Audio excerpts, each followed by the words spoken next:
তো Babul come to my না হ্যাঁ, welcome to my YouTube channel. কেমন আছেন আপনারা? আমার চ্যানেলটাকে সাবস্ক্রাইব করে দেবেন। তো আমরা আজকে একটু গ্রাম ট্রাম ঘুরে দেখাচ্ছি, নিউ ব্লগ।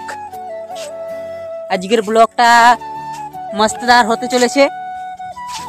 তো আমরা একটু মাঠে ঘাটে ঘুরে আসি, মাঠে ধান গাছগুলো দেখবেন, আর রাস্তাটা দেখবেন, বর্ষাকালে রাস্তার কি অবস্থা। তো গাইস দেখতে পাচ্ছেন ফাইনালি আমরা বেরিয়ে পড়েছি মাঠে, এখন যাচ্ছি ধান মাঠে। দেখবেন কেমন ধান গাছগুলো এখানকার, আর এখানকার রাস্তাঘাট দেখাবো সবকিছু। তো মাঠে গিয়ে দেখা হবে। তো গাইস ফাইনালি আমরা চলে এসেছি, এবার এখানে নামতে হবে। তো গাইস এখানকার রাস্তাঘাটের অবস্থা তো দেখতে পাচ্ছেন, কিন্তু আমাদের এই দিকটা রাস্তাঘাটের অবস্থা তাও ভালো আছে, আমাদের পাশের পাড়ার ওদিকটা রাস্তাঘাটের কথা তো বলা যাবে না। আর এখানে ধান খেতে মনে হয় আর যাওয়া যাবে না। দেখছেন আকাশের অবস্থা, এখন আর টিপ টিপ করে বৃষ্টি পড়ছে।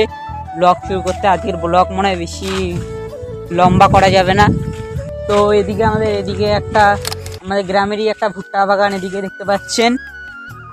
তো গাইস দেখতে পাচ্ছেন আমরা আমাদের গ্রামে একটা মাঠে আসছি। মাঠগুলো দেখুন কত সুন্দর ভিউ। আকাশটার কথা তো বলবেন না,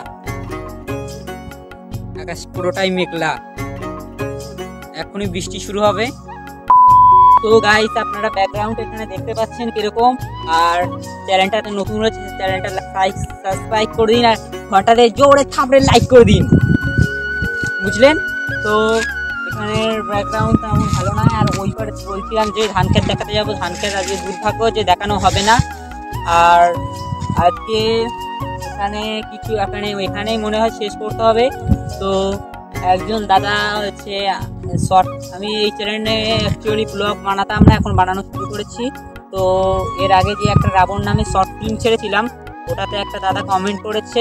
তো সে বলেছে যে সে আমার পাশে আছে। তা এই কথাটা শোনার পর অনেকটা ভালো লাগলো, তাকে ধন্যবাদ, অনেকভাবে ধন্যবাদ। তো গাইস দেখতে পাচ্ছেন আশেপাশে কি সুন্দর পাখিতে ডাকছে, আর আশেপাশে জঙ্গল আছে এখানটায়। আর হচ্ছে এখন বৃষ্টি হবে, তাই জন্য পাখিতে কি সুন্দর ডাকছে শুনতেই পাচ্ছেন। তো গাইস আর কিছু করার নেই, বৃষ্টি শুরু হয়ে যাচ্ছে, এখনই বাড়ি যেতে হবে।